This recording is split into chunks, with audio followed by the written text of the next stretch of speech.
तुम्ही राव लावले चेष्टा माझी.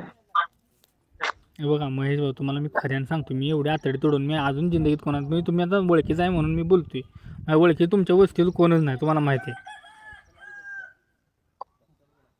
मी तुम्हाला एवढं बोलतोय म्हणजे मी खऱ्यानं बोलतोय खोट्यानं बोलतोय, तुम्हाला समजून घेऊ वाटत नाही सांगा.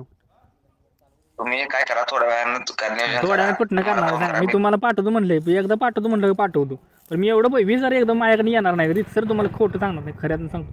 माझ्याकडे पैसे 20,000 येणार नाहीत. मी कामावर गेल्याशिवाय माझ्याकडनं पैसे कुठं रुपये येणार नाही. मला मागं पुढं देणार कोणच नाही.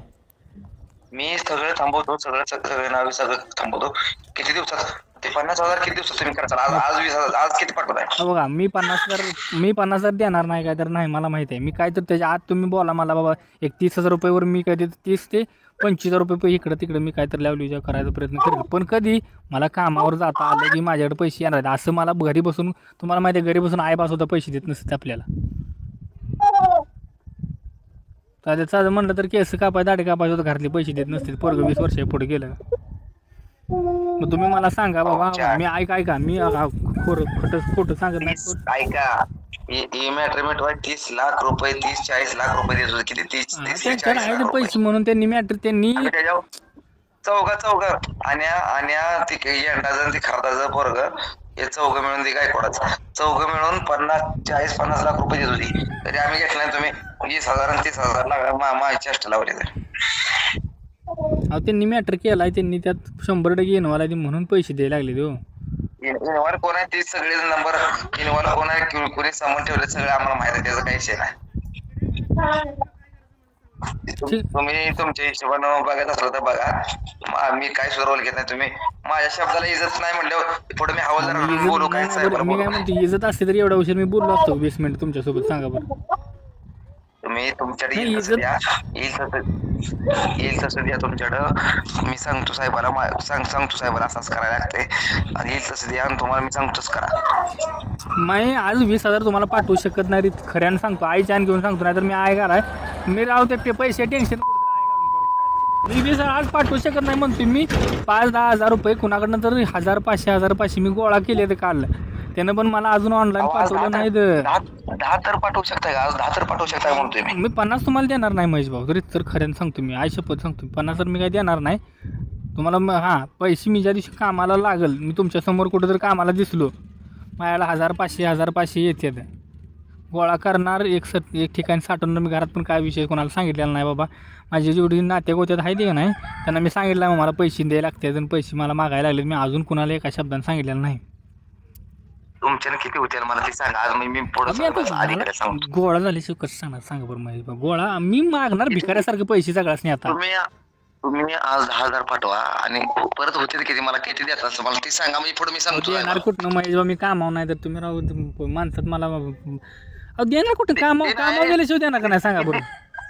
किती पर्यंत होते सांगतो तर 50 नाही म्हणताय 50 मी 50 नाहीच म्हणणार नाही. मग ते मला कुठं तर फास लावून घेतलेलं बरं पडेल की. मला बाजा मागचं पण टेन्शन मिटून जाईल आणि हे पण टेन्शन. तुम्हीच मला तुम्हीच सांगा. त्याच्या पुढे मी काय सांगू शकत नाही. मी काय पैसे देणार वाकालत नाही बाबा. काय माझ्या बाबा आज माया कोळशाची खानबिन ठेवलेलं नाही. मला फक्त तुम्ही सांगा एवढं धना करायला लागते. तुमच्या पद्धतीने मी चालतो. तुमच्या बरं पायावचा आता तुमच्या काय करा. नको तुमच्या इशारा चालतो आपण. 50 राहू द्या. 40,000 तुम्ही आता टप्प्याटप्प्याने मी सांगेल तसं करायचं. मी कुठं आहे येईल तसं तुम्हाला सांगतो. साहेब मला साहेबाला फोन करतो थोड्या वेळाने. तुम्ही 40 पण नाही थोडं कमी होतं बघा. आणि मी तिथं बघा महेश भाऊ, मी कामाला गेल्याशिवाय पैसे देऊ शकत नाही. तुम्हाला पण माहिती आहे माझी परिस्थिती. 40 पण होत नाही तुमच्या ना. कामावर गेल्याशिवाय पैसे कुठून येणार सांगा बरं. 10,000 रुपये महिन्याला ऐका की. 40,000ला 4 महिने लागतील. 10,000 मला 8,500-9,000 रुपये पगार म्हणजे येतोय. मला किती दिवस लागतील सांगा बरं मला. हिशोब तसा काढला तर तुम्ही सांगा बरं. मी तुम्हाला तुमच्या लगेच मागे लागलो नाही म्हणतोय. लगेच मागू लागलो नाही मी तुम्हाला. तुम्ही आज 10,000 पाठवा. काय माझी जुळणी आज होते किती होते तुम्हाला जेवढे माझ्याकडे होते तेवढे तुम्हाला मी पाठवतो. तुम्ही काल माझं संभ्याविषयी बोलू नका. नाही संभ्या बेकार थोडं तुम्हाला माहित नाही. संभ्या काय म्हणणार आहे मला बघ का 4-2 हजार रुपये मला पण दे म्हणणार आहे. चंब्याला तुम्ही विषय बोलू नका, त्याच्या आईला जाऊ तुम्ही. चंब्याचा काही विषय नाही, तुम्ही 10,000 मला थोड्या वेळ मारा. नंबर देतो मला. तुम्ही ऐका की महेश भाऊ, थोड्या वेळ मारणार. मी तुम्हाला म्हणतोय मी काहीतरी जुळणा करायला लागलो, मला त्यानं अजून मारलं नाही. तर मी एक जणाकडनं आता जाणार साहेबाकडे चाललोय मी आमच्या. मला तुम्ही आता 20 मिनिट अर्धा तास जाणार, मी अजून आंघोळ केली नाही.